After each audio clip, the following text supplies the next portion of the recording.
વિનય બરાબર છે. એના પછી તારે કાઢ્યો છે એક સુવાળી કાઢીને દાદા જમાડી, બરાબર છે. આના પછી બરાબર છે.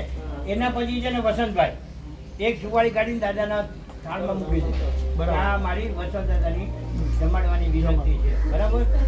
એના પછી ફરીથી એક પૂરી કાઢો વસંતભાઈ શ્રી કરશન દાદાના નામથી કે જમાડવાના છે નામ સુવાળી વસંતભાઈ જ કાઢે, બરાબર.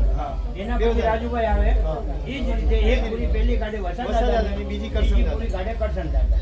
અહીંયા જે દેવસ્થાનને જમાડવાનું જે પોતપોતાના કુળ થકી જમાડ મારી હવે કઈ સમજ પડી મને અત્યાર સુધી નહોતી સમજ પડતી કે મારી રોટલો કાઢવાની ના પડી. એનું કુળ જમાડે તો માતાજી કે એમાં છે ને જસ મળ્યો ને પૂરો એકદમ છે, પૂરો જસ આપે. તું આપે તો તું તો ભૂવો છે, તું તો ગમે તેનું જમાડે, એમાં કોઈને વાંધો નહીં આવે. પણ જ્યારે બોલો નામ મને ભૂલ નથી પડી તો આ ખંડોબદાન જ્યારે આ એના કુળના જે દે ને એ લાભ છે ને એ કરોડો કરતા વધારે થઈ ગયો.